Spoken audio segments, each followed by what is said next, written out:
Daniel Hayes was having a normal day when the world ended. He was 32 years old, a shuttle pilot who moved supplies between Earth and the orbital station. It was boring work. He flew up, he flew down. He did it again the next day. But the pay was good, and he liked being alone in the quiet of space. That morning, he woke up at 5, ate his breakfast, kissed his wife Lucy goodbye, and drove to the launch site. His shuttle was old and made strange noises, but it flew well enough. He loaded the cargo, ran his checks, and took off into the gray morning sky. He was halfway to the station when his radio exploded with voices. "What the hell is that?" "Command, we have visual on unknown objects." "Repeat, unknown objects in upper atmosphere. Everyone stay calm. We are assessing the situation." Daniel looked out his window and felt his heart stop. Ships. Massive ships. Bigger than anything humans had ever built. They hung in the sky like metal mountains, blocking out the sun. There were hundreds of them, spread across the entire horizon. They were silver and black, covered in strange symbols that glowed with blue light. Daniel had seen science fiction movies.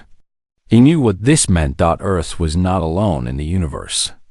And whoever these visitors were, they had not come in peace. The message came through every radio, every television, every phone on the planet. It was in English, but the voice was cold and strange, like a machine trying to sound human. "People of Earth, we are the Vethrani Empire. Your world has been selected for harvest. You will surrender all weapons and all governments within 24 hours. Those who comply will be allowed to serve. Those who resist will be destroyed. This is not a negotiation. This is your only warning." The world went mad. Daniel watched through his shuttle window as cities below erupted in chaos. He could see fires starting, cars crashing, people running in the streets. Governments tried to respond, but what could they do? Military jets flew toward the alien ships and were swatted from the sky like flies. Missiles were launched and simply disappeared, eaten by shields that glowed like angry stars. In less than an hour, humanity learned a terrible truth. They were not the strongest. They were not the smartest. In the eyes of the universe, they were nothing but resources to be collected. Daniel should have landed. He should have gone home to Lucy, held her, waited for the end.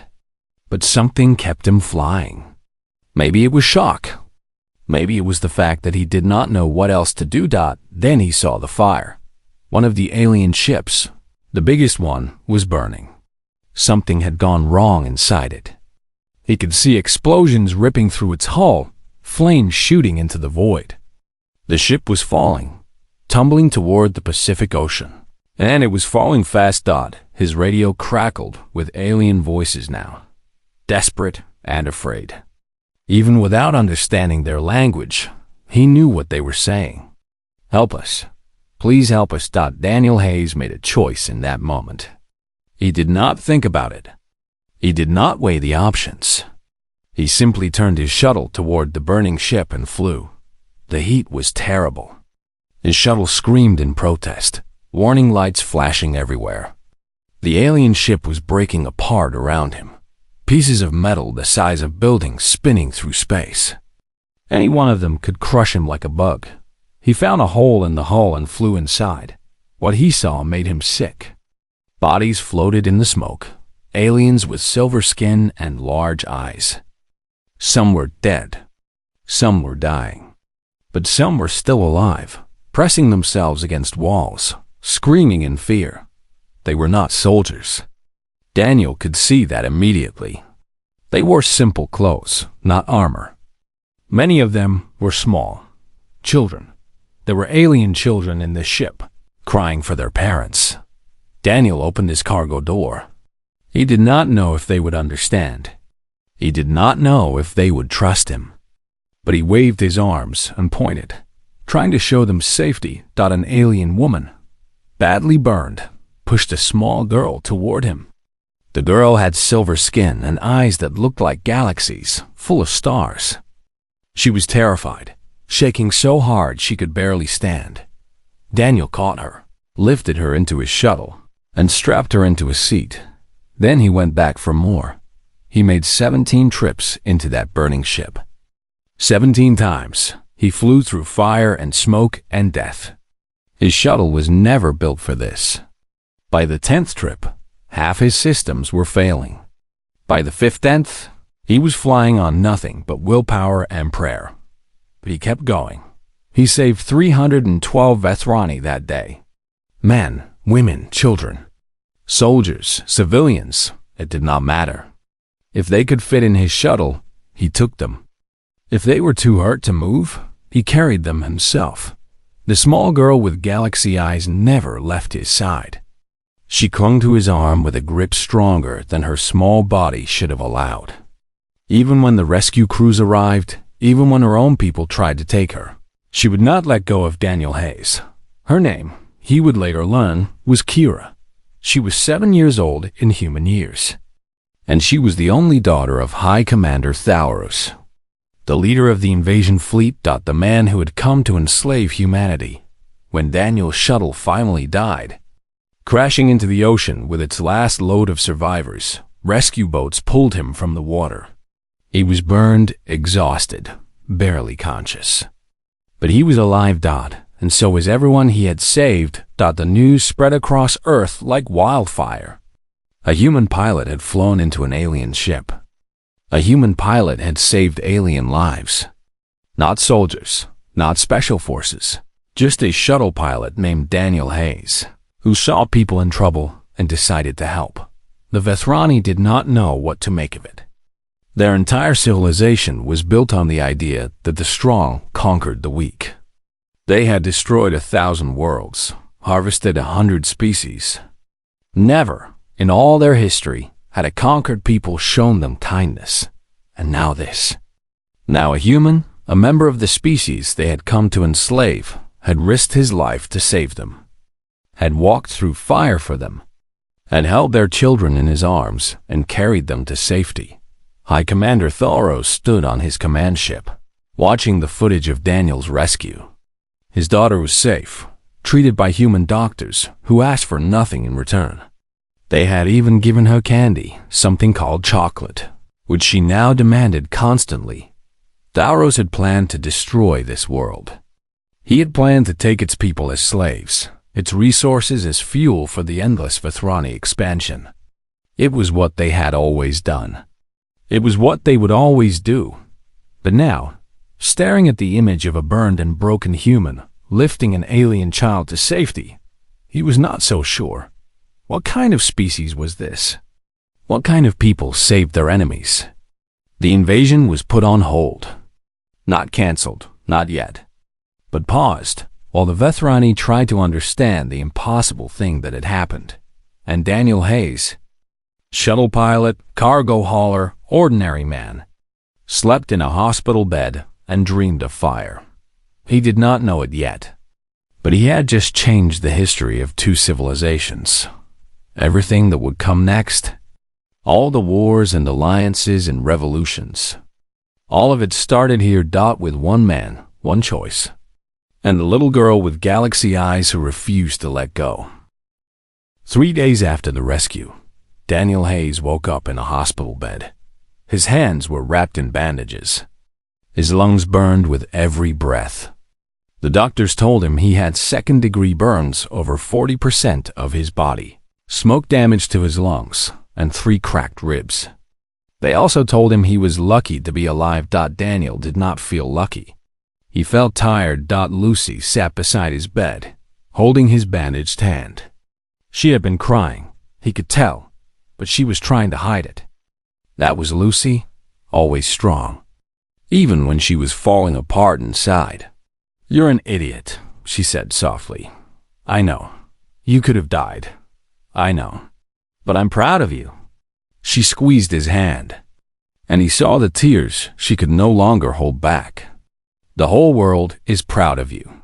Daniel did not want the world to be proud of him. He just wanted to go home, sleep in his own bed, and forget the smell of burning metal and alien blood. But that was not going to happen. The Vethrani wanted to see him. not to arrest him, not to punish him. They wanted to talk. High Commander Th.HFY himself had requested a meeting with the human who had saved his daughter. The United Nations, still scrambling to form some kind of response to the alien invasion, agreed immediately. If there was any chance to stop the war before it started, they had to take it. Daniel was given 2 days to recover. Then, still wrapped in bandages, still struggling to breathe without pain, he was taken to a secure facility where the Th.HFY commander waited. The room was cold and gray, filled with armed guards from both species. Th.HFY stood in the center, surrounded by his own soldiers. He was tall, over 7 feet, with silver skin that seemed to glow in the harsh light. His eyes were completely black, like holes in his face, and his expression was impossible to read. Beside him stood Kira, the little girl with Galaxy. Eyes had refused to leave her father's side since the rescue. She had also refused to stop talking about Daniel, the human who walked through fire, the human who held her hand, the human who gave her water when she was thirsty and chocolate when she was scared. When she saw Daniel enter the room, her face lit up. "It's him!" she cried in her own language, which the translation devices converted to English. "Father, it's him. The Fire Walker!" Th.HFY did not smile. His people did not smile. Daniel would learn. But something shifted in those black eyes, something that might have been curiosity. "Leave us," Th.HFY said to the guards. The human officials protested. The Th.HFY soldiers hesitated. But Th.HFY raised a hand, and everyone obeyed. Within moments, the room was empty except for Daniel, Th.HFY, and Kira. "Sit," Th.HFY said, pointing to a chair. Daniel sat. His ribs screamed in protest, but he kept his face calm. "You are injured," Th.HFY observed. "I'm fine." "You are lying. I can see your pain." "But you hide it. Why?" Daniel shrugged, then winced. "Habit, I guess. Where I come from, you don't show weakness in front of strangers. And yet you showed great weakness in the burning ship. You wept for my people. My soldiers saw you cry as you carried the wounded." Daniel felt his face grow hot. "That's not weakness. That's being human." Th.HFY stared at him for a long moment. Then he did something that surprised Daniel. He sat down across from him, lowering himself to eye level. "I have conquered 47 worlds," Th.HFY said. "I have harvested 12 species for the glory of the Th.HFY Empire. I have killed millions. I have broken civilizations. Never, in all my years, has a conquered people shown me kindness." He leaned forward, his black eyes boring into Daniel's. "Why did you save us? You knew who we were. You knew what we came to do. Why would you risk your life for your enemies?" Daniel thought about the question. He thought about the fire, the smoke, the screaming aliens. He thought about Kira's hand in his, small and trembling and so very afraid. "I don't know," he said finally. "I saw people dying. I saw kids scared out of their minds. I didn't think about politics or war or invasion. I just helped. That makes no sense. Maybe not to you, but it makes sense to us. To humans." Daniel met Th.HFY's gaze without flinching. "We're not perfect. God knows we've done terrible things to each other. We've had wars, genocides, all kinds of horror. But we also have this thing inside us.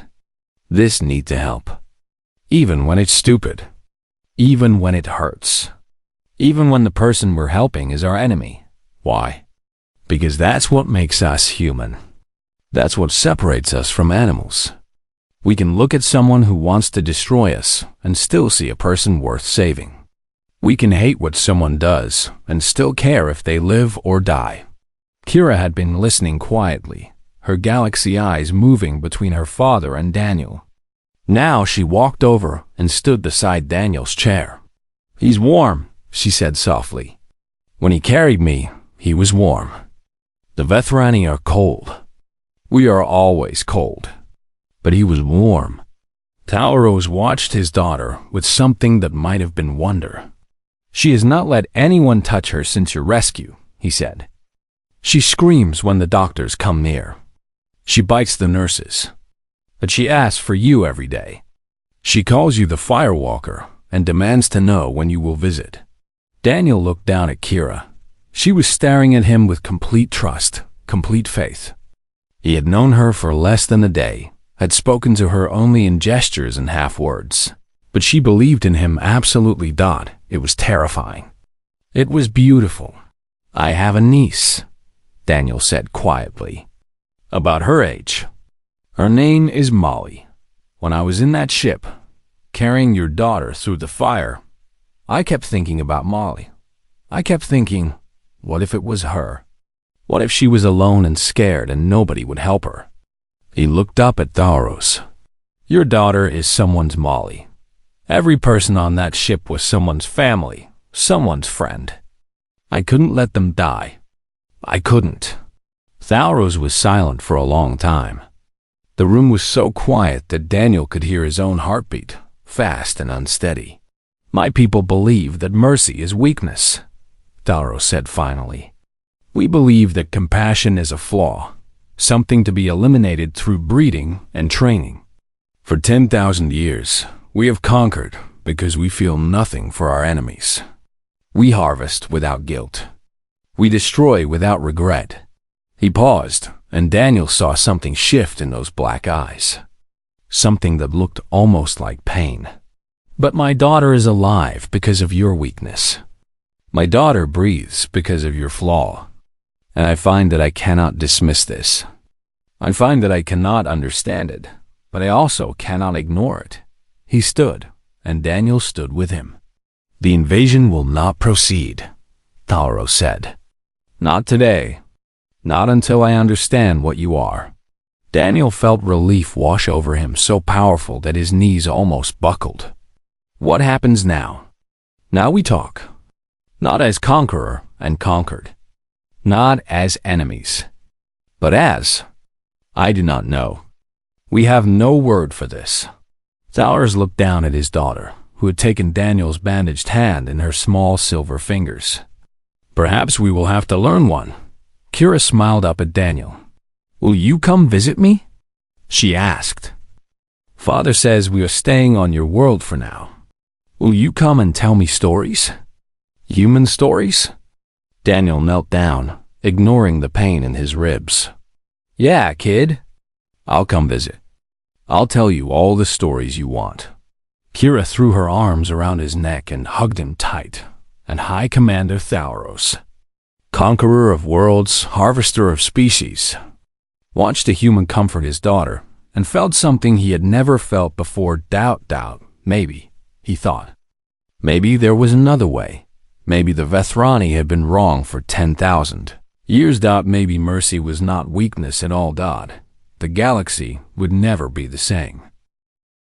5 years had passed since the day Daniel Hayes flew into fire. The world had changed in ways no one could have predicted. The Vethrani had not conquered Earth. Instead, they had stayed. Not as rulers, but as guests. Then as partners. Then, slowly, as friends. The alliance between humans and Vethrani had started small. Trade agreements.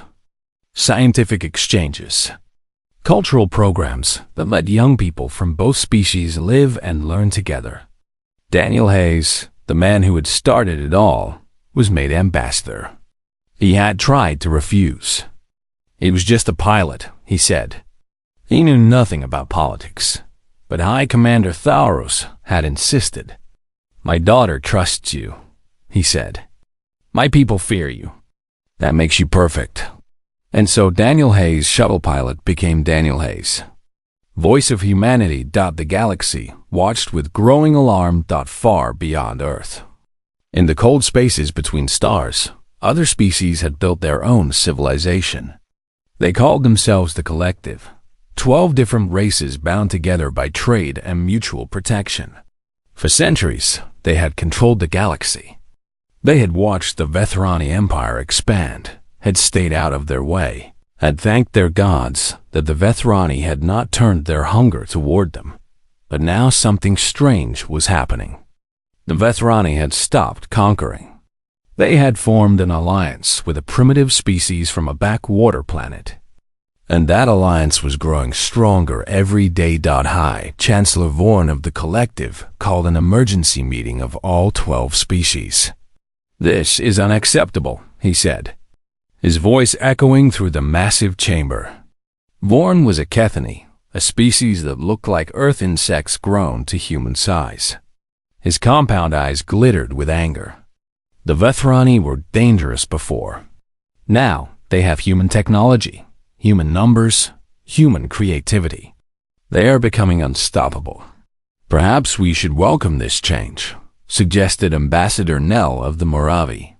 The Moravi were small, gentle people known for their healing arts. The humans seem peaceful.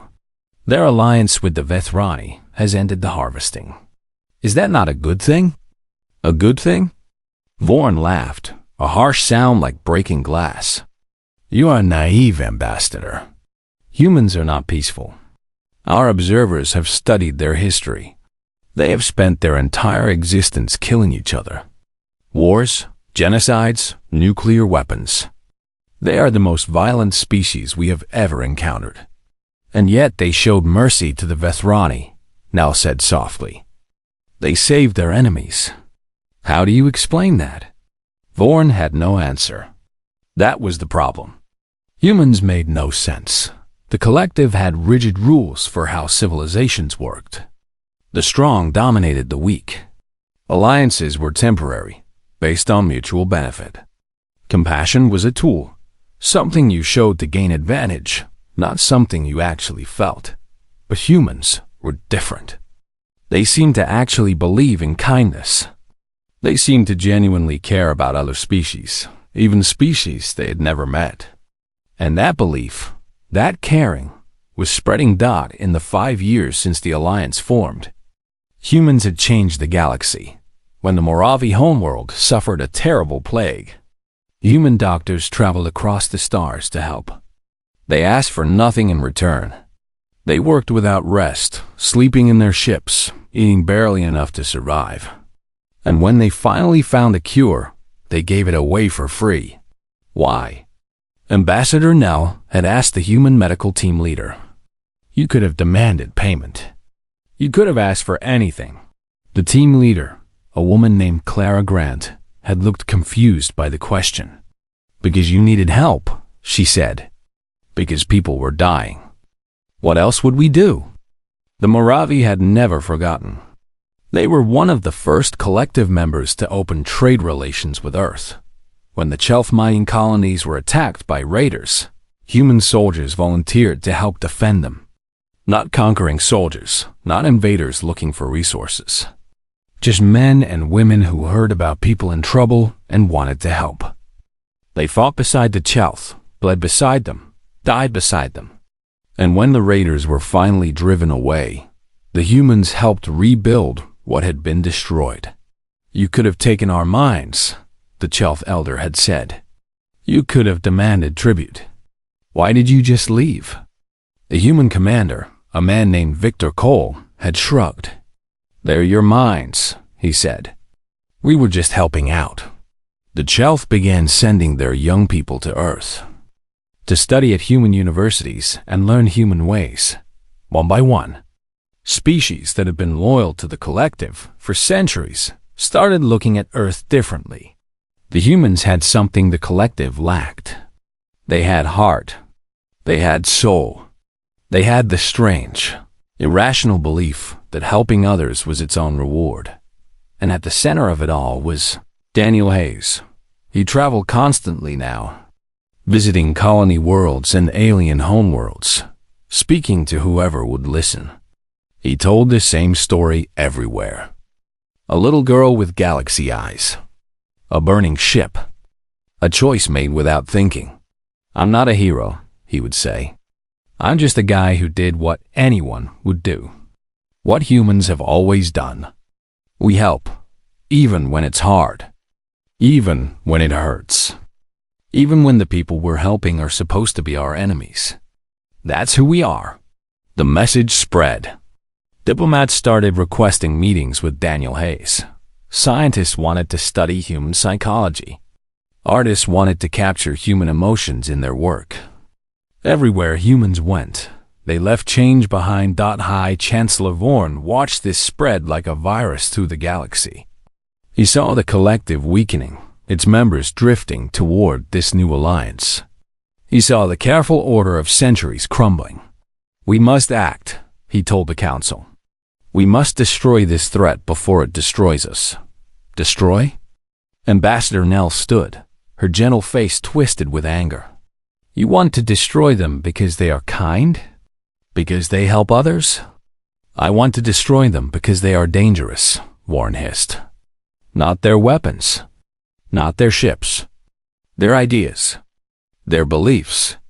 They will tear the collective apart without firing a single shot. They will turn our own people against us with nothing but kindness. The council debated for days. In the end, Vorn won. The collective would go to war against the human Th.HFY alliance.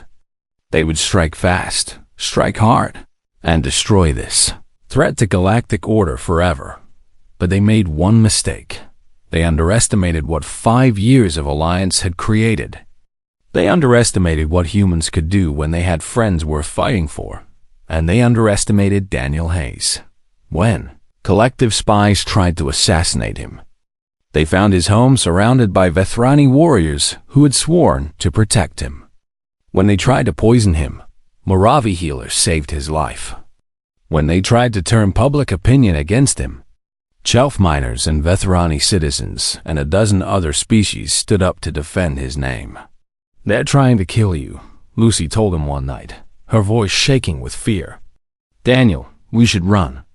We should hide. Daniel held his wife and looked out the window at the stars. I can't run, he said. These people believe in me. They believe in what we're building. If I run, I'm telling them that kindness loses, that mercy fails, that the only way to survive is to be cruel and cold and alone. He turned to face her. I won't do that. I can't do that. Not after everything we've built. Lucy was silent for a long moment. Then she kissed him. Then we fight, she said. Together. The war was coming.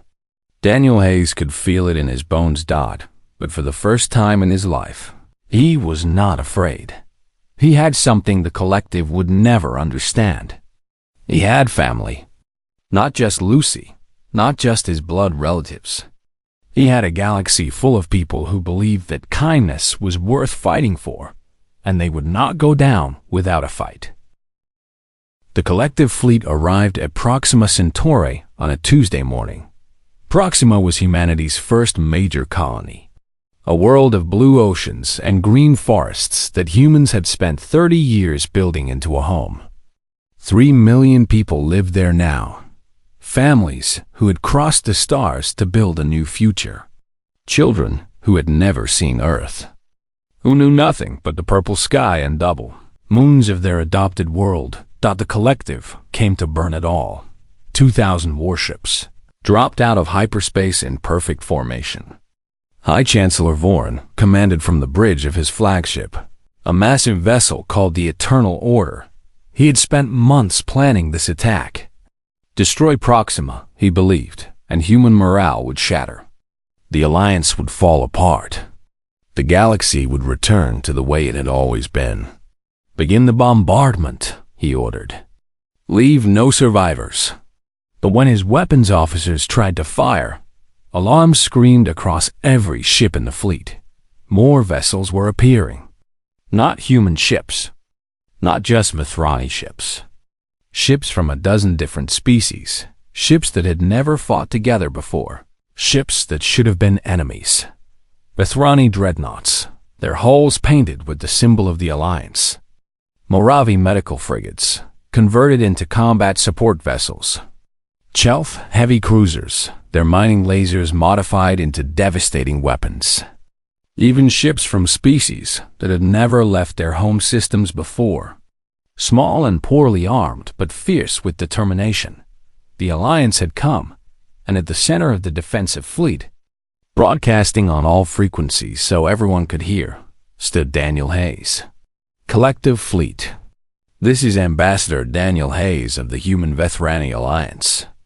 You have entered protected space. You have come to kill innocent people. I am asking you, one time, to stand down. High Chancellor Vorn laughed. You ask us to stand down? You, one human, with your pitiful collection of misfit species? We have 2,000 warships. We have the greatest military force the galaxy has ever seen. And you ask us to leave? I'm not asking as a threat, Daniel said. I'm asking as a plea. Please, don't do this. There has been enough death in this galaxy. Enough war. Enough conquest. We can find another way. We can talk. We can negotiate. But if you fire on these people, if you kill these families, these children, then there will be no going back. The war will not end until one of us is destroyed. For a moment, the collective fleet was silent. Some of the officers, Daniel learned later, had hesitated. Some had wondered if maybe, just maybe, the human was right. But Vorn had no hesitation. Fire, he commanded. Kill them all. The Battle of Proxima began. It was chaos from the first moment. Collective ships outnumbered the Alliance nearly 3-1. Their weapons were more advanced, their shields stronger, their crews better trained. By all logic, by all military calculation, the Alliance should have been destroyed in minutes. But logic had never applied to humans. Human pilots flew like they were born in the void, weaving between enemy ships, drawing fire away from their allies. When a Maravi medical frigate was surrounded, human fighters broke formation to protect it, taking hits that should have killed them. When a Chelth cruiser lost its engines, a human destroyer attached itself to the hull and dragged it to safety while its own shields failed. And it was not just humans. Vethrani warriors, once feared across the galaxy for their cold efficiency, fought with a passion no one had ever seen from them. They screamed battle cries as they rammed enemy vessels.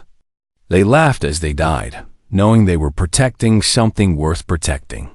When the collective flagship targeted a transport full of refugees, a Moravi medical ship threw itself in the path of the blast. The captain, a gentle healer who had never fired a weapon in her life, died with a smile on her face. For the Alliance, she whispered as her ship exploded. For the Firewalker? Daniel Hayes was on the bridge of the Unity, the Alliance flagship. It was not the biggest ship in the fleet, not the strongest. But it flew the Alliance banner, the image Daniel had designed himself, a hand reaching down to lift another up. Ambassador, we have incoming, his tactical officer reported. 12 collective destroyers targeting us. Our shields are at 40%. We cannot survive another direct assault. Daniel looked at the display. The battle was turning against them.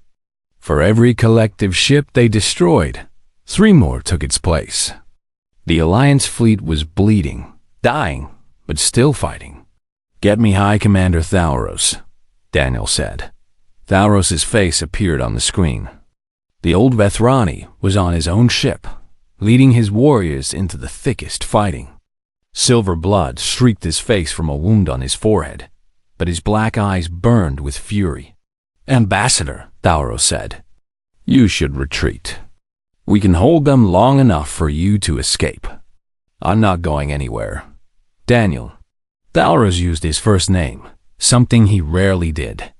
You are the symbol. If you die, the Alliance dies with you. No, Daniel shook his head. That's the whole point, Th.HFY. That's what we've been trying to teach the galaxy. It's not about one person. It's not about symbols. It's about all of us. Every species, every person, standing together. If I run, I'm saying that my life is worth more than theirs. And that's not true? It was never true. Taurus stared at him for a long moment. Then, slowly, he nodded. "You know," he said, "when I first met you, I thought you were a fool. A soft, weak fool who would be crushed by the weight of the universe. I was wrong. You are the strongest being I have ever known." "I'm just a guy who flew into a fire," Daniel said. "Nothing more." "You are everything," Taurus replied. "You are what we should have been all along." The connection cut as Taurus' ship plunged back into battle. The collective finally broke through the alliance lines. Boarding parties stormed the Unity, soldiers in black armor pouring through the corridors. Daniel grabbed a weapon, something he had not held in years, and joined his crew in defending the bridge. They fought in the hallways. They fought in the engine rooms. They fought in every corner of the ship, humans and Vethrani standing side by side, bleeding together, dying together. Daniel killed 3 collective soldiers before one of them shot him in the shoulder. He fell, gasping in pain, as the enemy advanced. And then Kira was there.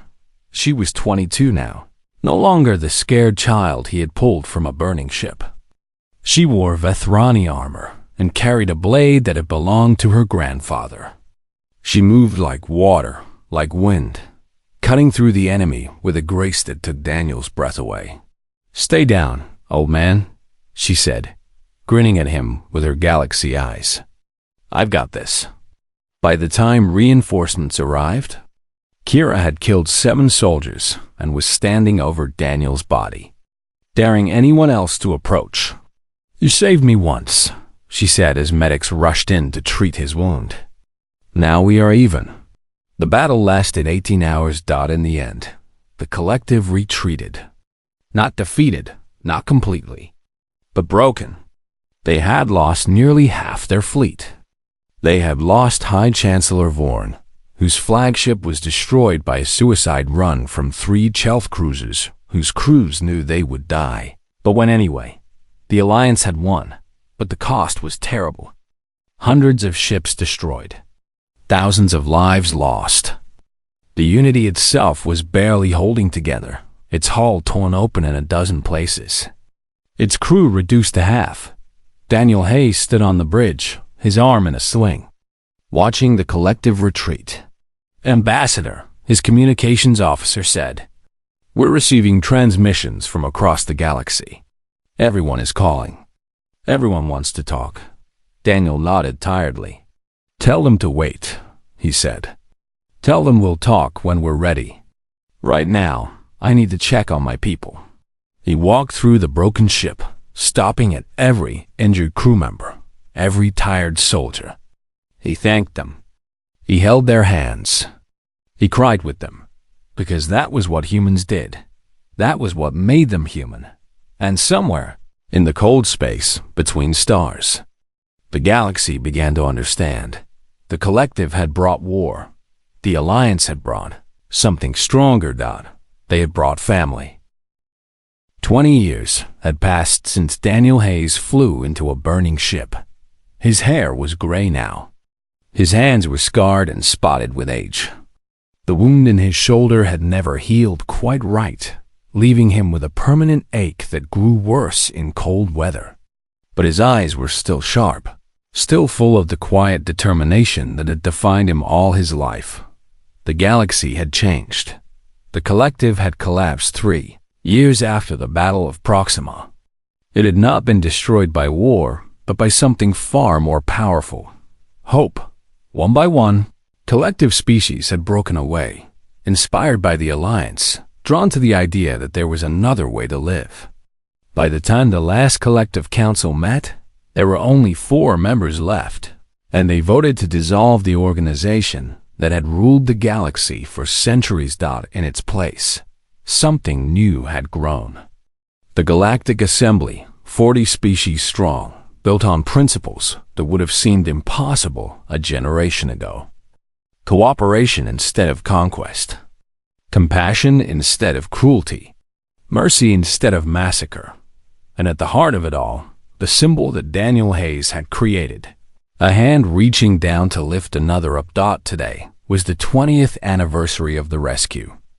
The Vethrani had declared it a holiday, a day of remembrance for the moment their civilization had begun to change. Representatives from across the galaxy had gathered on the Vethrani homeworld to celebrate and to plan for the future. Daniel had not wanted to attend. He was tired. He was old. He had spent 20 years being a symbol, and he was ready to just be a man again. But Kira had insisted. "You have to come," she had told him, her galaxy eyes bright with excitement. "Father is giving a speech. I am giving a speech. Everyone is giving speeches. You cannot miss it. I hate speeches," Daniel had grumbled. "Then do not give one. Just come, stand with us. Let them see you." So Daniel had come. Lucy was with him, her own hair white now, her face lined with age, but still beautiful. They had been married for 35 years. They had never had children of their own, but they had helped raise hundreds. Orphans from a dozen species, children who had lost their families to war or disaster. Their home on Earth was always full of laughter, always full of young voices calling them Mom and Dad. The conference room was massive, built to hold representatives from every species in the assembly. Holographic displays showed the faces of those who could not attend in person. The air hummed with dozens of languages, all translated instantly by the technology that humans and Vethrani had built together. Daniel stood outside the door, suddenly nervous. "What's wrong?" Lucy asked. "I don't know," he said. What if they're disappointed? What if they see me and realize I'm just an old man? What if all of this, everything we built, falls apart because they realize I was never special?" Lucy took his hand. "Daniel Hayes," she said firmly, "you flew into a burning ship to save people who came to enslave us. You held a terrified child in your arms and told her everything would be okay. You spent 20 years traveling the galaxy, telling everyone who would listen that kindness matters. You are the most special person I have ever known." She kissed his cheek. "Now go in there and let them thank you. You earned it." Daniel took a deep breath and opened the door. The room fell silent. 40 species looked up at him. Beings of every shape and size, colors and forms that would have seemed impossible to the young pilot who had never left Earth. They all knew him. They all knew what he had done. And as he stood in the doorway, every single one of them rose to their feet, not in fear, not in submission, in respect. Kira was standing near the front, beside her father. Old Thalros looked ancient now, his silver skin faded to pale gray, his black eyes clouded with age. But he still stood tall, still carried himself with the dignity of a leader. When Kira saw Daniel, her breath caught. She turned to her father, her voice carrying in the sudden silence. "Dad." "It's him," she whispered. "The human who changed everything." The words hung in the air. Daniel felt tears prick at his eyes, but he blinked them back. "I'm just a guy who pulled some people out of a fire," he said, his voice rough. "Everything that came after, that was all of you. That was all of us, together." Thalros walked forward, his steps slow but steady. He stopped in front of Daniel and looked at him for a long moment. "I have known you for 20 years, Thalros said. "I have watched you grow old, watched you suffer, watched you sacrifice everything for people you had never met. I have asked you why so many times, and you always give the same answer. Because it was the right thing to do," Daniel said. "Yes," Thalros nodded.